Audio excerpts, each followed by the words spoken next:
বরখলা বিধানসভা কেন্দ্রে কংগ্রেস কোনো ফ্যাক্টর নয়। নির্বাচনের আগেই বিপুল ভোটে জয়ী হওয়ার আত্মবিশ্বাসের বার্তা দিলেন প্রাক্তন বিধায়ক তথা বিজেপি প্রার্থী কিশোর নাথ। তার স্পষ্ট দাবি, দলের মধ্যে কোনো কোন্দল নেই।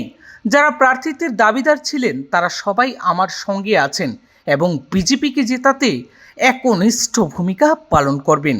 ঠিক এমনটাই দাবি করলেন কিশোরবাবু। भारतीय जनता पार्टी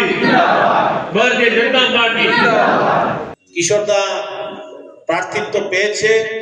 আমাদের মনের ভিতরে যতজন প্রার্থী আছে, আমাদের মনের ভিতরে কোনো শঙ্কা নেই। আমরা কিশোরদার নেতৃত্বে সৈনিক হিসেবে কাজ করব আর বিজয়ী করে। এবারের 2026 বিধানসভা নির্বাচনে বরখলা থেকে শাসক দলের প্রার্থী হিসেবে মনোনয়ন পেয়েছেন কিশোর নাথ। যদিও টিকিটের দৌড়ে ছিলেন একাধিক দাবিদার, শেষমেশ দলের ভরসা পেয়েছেন প্রাক্তন এই বিধায়কই।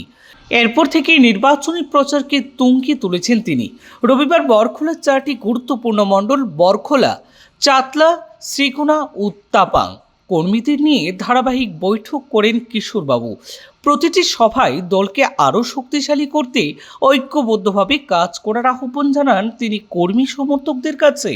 শ্রীকোনা মণ্ডলের সভা শেষে সাংবাদিকদের মুখোমুখি হয়ে কিশোরনাথ বলেন, বরখলায় বিজেপির কাছে কংগ্রেস কোনো ফ্যাক্টরি নেই বটে। বর্তমানে কংগ্রেসের অবস্থা সবাই জানে।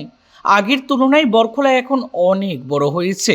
তিনি বরখলার উন্নয়নের প্রতিশ্রুতি দিয়ে বলেন, এই এলাকায় এখনও বহু উন্নয়নের প্রয়োজন রয়েছে এবং সেই লক্ষ্যে তিনি কাজ করে যান এবং যেতে চান। তারই প্রতিশ্রুতি দিয়ে রাখলেন গোটা বরখলাবাসীর কাছে। দলের অভ্যন্তরীণ কোন্দল নিয়ে ওঠা প্রশ্ন খারিজ করে দেন কিশোরবাবু। তার দাবি, যারা টিকিটের প্রত্যাশা ছিলেন তারা সবাই এখন আমার সঙ্গেই রয়েছেন। দলের মধ্যে কোনো কোন্দল নেই, সবাই বিজেপি কর্মী এবং সবাই আমাকে সমর্থন করছেন। সব মিলিয়ে বরখলায় সংগঠন মজবুত করে নির্বাচনের আগে শক্ত অবস্থান নিতে চাইছে গোটা বিজেপি দলটুকুই। আর সেই লড়াইয়ে আত্মবিশ্বাসের সুরেই এগোচ্ছেন যেন প্রার্থী কিশোর নাথ। আমার কার্যসূচি ছিল সকাল থেকে 7টা থেকে শুরু হয়েছে। প্রথম বরমবাবা মন্দিরে গেছি, গিয়ে মন্দির থেকে আমি ঠাকুরের আশীর্বাদ নিয়ে প্রথম তাপাং মণ্ডল থেকে শুরু করেছি। তাপাং মণ্ডলের সকল সদস্যদেরকে নিয়ে একটা সভা হয়েছে। তারপরে চাতলা মণ্ডলে গেছি, চাতলা মণ্ডলের সকল কার্যকর্তা বন্ধুদেরকে নিয়ে একটা সভা হয়েছে। তারপর ছিল বরখলা মণ্ডল, বরখলা মণ্ডলেও সকল কার্যকর্তাদের একটি মিটিং। আর এখন ছিল আমাদের শ্রীকোনা মণ্ডলের কার্যকর্তাদের সঙ্গে একটা সভা বৈঠক ছিল।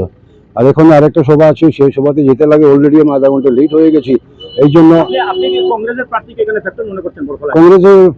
কোনো আমি ফ্যাক্টর মনে করছি না। আমি তো দেখতেও পাচ্ছি না, আমার কাছে সেরকম কিছু নয়।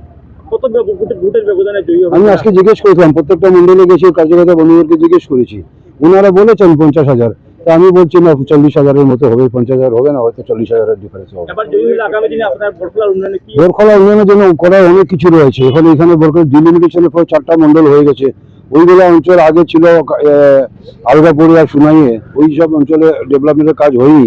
তো এবারে বরখলাতে করার অনেক কাজ বাকি রয়েছে। ধন্যবাদ। সবাই আমার সঙ্গে রয়েছেন, সবাই আমার সমর্থন। ব্যুরো রিপোর্ট, পূর্বাঞ্চল প্রতিদিন।